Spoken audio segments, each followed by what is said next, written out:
Yo, what up, y'all? I just got some information, man, that I don't think they're going to be having a showcase. I think they're gonna push it back. I think a state of play or something like that, which is sad for the fan base. Now, Sony, you already know, y'all are the people that said that, hey, we're for the gamers, we're for the players. You know, we believe in generations. We don't want to hurt our players. Now, ain't that the same reason why you guys are trying to block the whole entire Call of Duty Activision Blizzard deal? Ain't this the reason why you guys are fighting, flying to different countries trying to get this deal blocked? And now you're saying you don't want to have a state of play, a E3 or any showcase, any game show. You know, so what make sense to me? Because though now you can clearly see those Decepticons over there at Sony don't care about their fan base. They only care about money. Because if you're trying to say that, hey, we are trying to protect the players, how are you protecting us by holding games back? Like, if you have really big fans out here that really love you, that's a diehard fan, you don't think they're gonna want a showcase? Like, make sense, bro.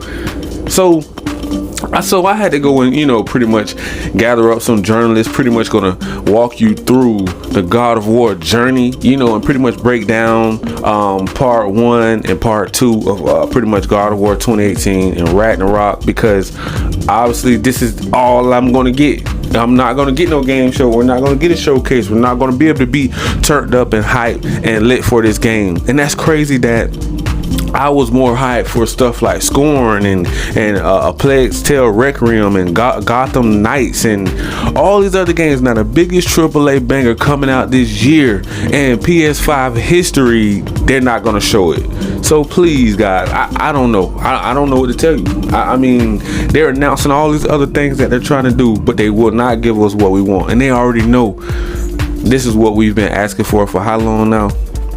For how many months have we been asking for gameplay for God of War? That's crazy, man.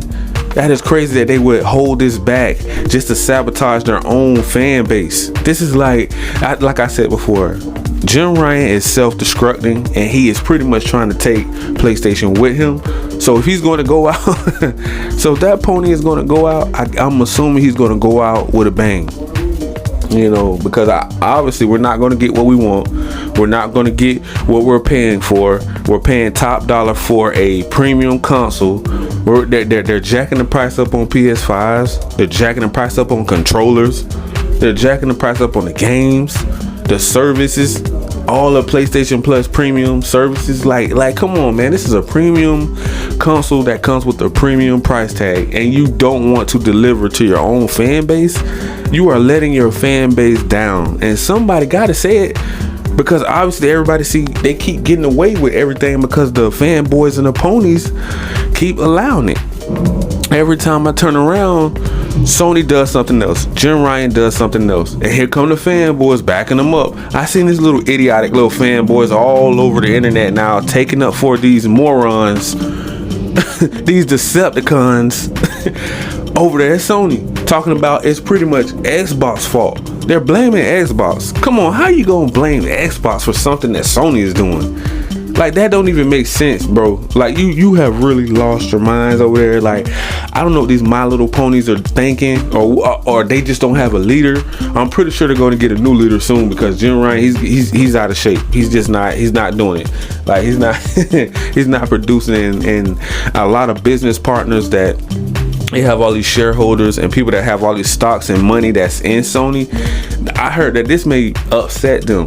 They may get mad and start pulling back again. So Sony may lose billions for not having a showcase. They may jump ship, or, you know, cross over to Xbox with Uncle Phil due to this reason. But, you know, I'm gonna play audio of pretty much of the journalists breaking down God of War, you know, 2018. I think God of War Ragnarok, because I don't know, you know, what to even expect. going into next year, 2023, because I was told, I think Forspoken is a timed exclusive, so I'm gonna have to dig deeper into that. So now the only AAA banger I can think of to look forward to going forward with PS5 is pretty much Spider-Man 2, and so that's pretty much the only one I really can think of. So I guess I'm gonna just go ahead and play that audio, because I don't know, they're canceling the showcase because they're trying to block Xbox and Call of Duty Activision Blizzard deal. Man, I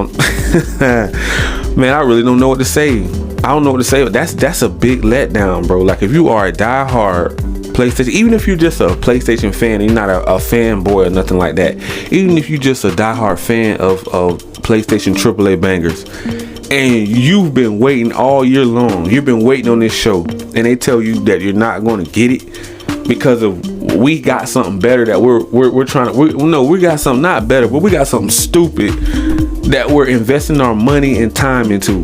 We're not trying to make PlayStation Plus Premium better because we're investing and spending unnecessary money. As a matter of fact, they're spending your money to fund their stupidityness. That's right, I said it. They're funding. They're taking, they're cash grabbing all these remakes and remaster games. They're taking all that free money and they're funding, trying to block this deal with it. They're doing all these little exclusive backdoor deals to lock everybody down to a plastic box that half the gaming community are not even tempted by it no more. I done heard people go as far as saying, only reason why I'm getting the PS5 or I have a PS4 is to play God of War Ragnarok, and once I beat it, I'm selling it. This is what I seen, bro. This is what's going down in these gaming streets. So without further ado, man, we're just gonna jump into the audio. In the story of God of War 2018, we find Kratos seemingly having turned over a new leaf in the Norse lands. He lives a quiet life hidden in the woods with his wife Faye and their son Atreus. And the story starts with them mourning her death, and we learn that she made a final request before she passed away. She wanted them to spread her ashes from the highest peak in all the 9 realms. He's scared of being a bad father, a bad influence, and as a result, it's made him an absent father. His greatest fear is that he's passed that evil that's inside of him onto his son. You are too quick to temper. You are rash, insubordinate, and out of control. This will not stand. You will honor your mother and abandon this path you have chosen. It is not too late. They befriend Freya, who is an exiled Vanir goddess who used to be married to Odin. They meet Mimir, the self-proclaimed smartest man alive, who serves as their guide and their confidant. And they meet the Holdra brothers, Brock and Sindri, who are world-class weaponsmiths who end up their main source of upgrades and equipment. Now, among the enemies they make are the Aesir gods, whose leader is none other than Odin, someone we never meet in God of War 2018, but who casts a very long and dark shadow over the 9 realms. There are consequences to killing a god! Why? How do you know? How do you know? After many adventures, Kratos and Atreus end up fulfilling Mom's wishes, and over the course of that journey, they find out more about each other and about themselves, and finally find a common ground between them. They become the close family unit that Faye hoped that they would become. In God of War Ragnarok, we fast forward a few years, and little Atreus is now a teen, and they're back to hiding out in their home in the woods in Midgard. During the course of the previous game's events, they were forced to kill Odin's grandchildren, Magni and Modi, the sons of Thor. Thor does a lot of the lion's share of Odin's dirty work, and as a consequence, he's a very violent, unstable personality. At the end of the last game, they were also forced to kill Balder, the son of Odin and Freya, and that has its own set of consequences. He was a very powerful chess piece for Odin, one that Odin is incredibly bitter about losing. Freya has vowed vengeance against them for the killing of her son. Kratos and Atreus didn't want to kill him. They were friends with Freya. But Baldur tried to kill her in front of them, and Kratos had no other option in the moment but to kill him to save Freya's life, even though it meant losing Freya's friendship. I will parade your cold body from every corner of every realm and feed your soul to the vilest filth in hell. That is my promise. He saved your life. He robbed me of everything.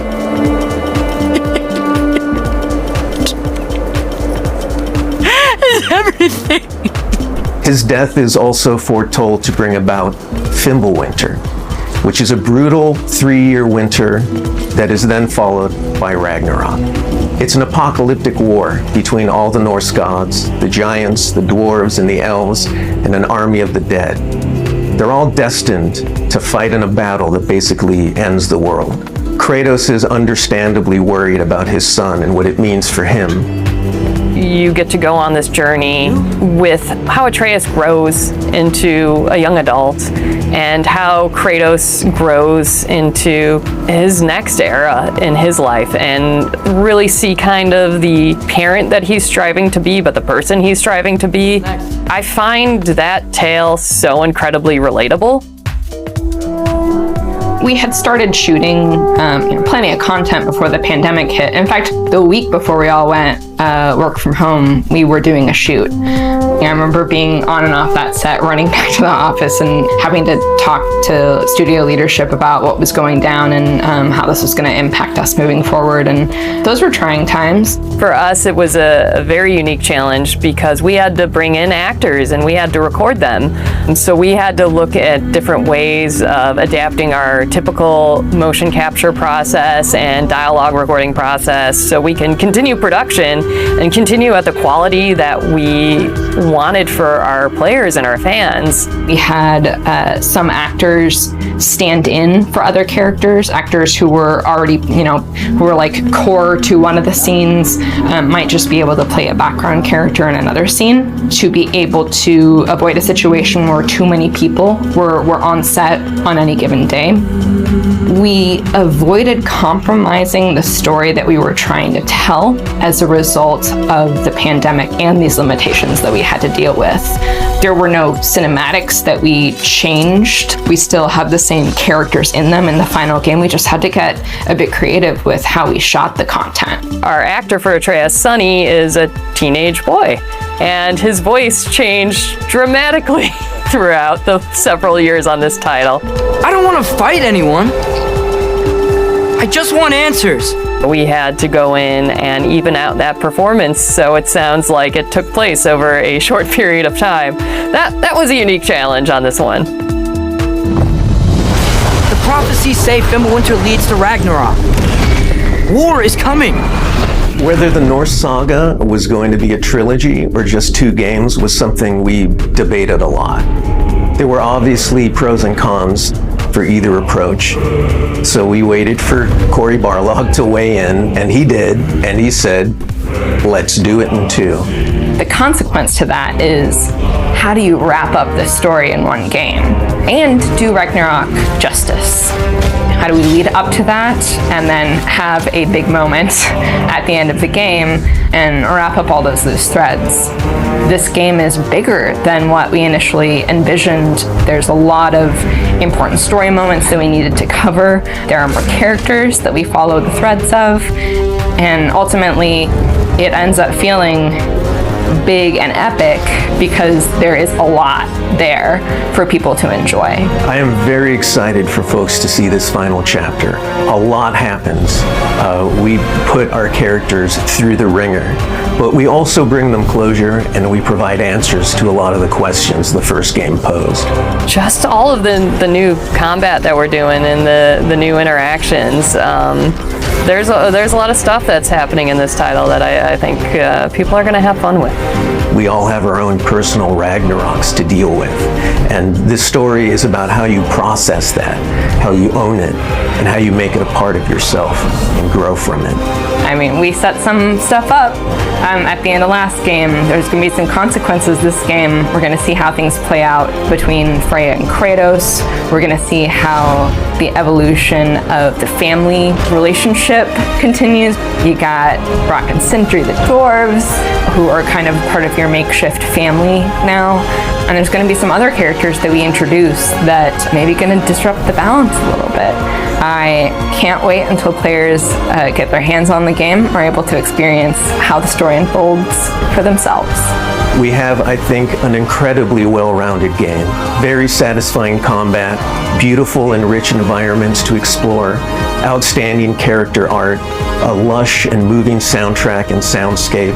It's the work of hundreds of very dedicated artists, and they all have their own stories to tell. Yo, there you go. There you have it, man. That right there was that God of War Ragnarok. They went over everything you can expect from this game. So make sure you smash that like, that subscribe button, click that notification bell so you guys can be notified on all of the new latest and greatest news in these gaming streets. And if you would like to jump into the Xbox ecosystem or the PlayStation ecosystem, or if you would even like to rent games, just click the links down below in the description. Thank you.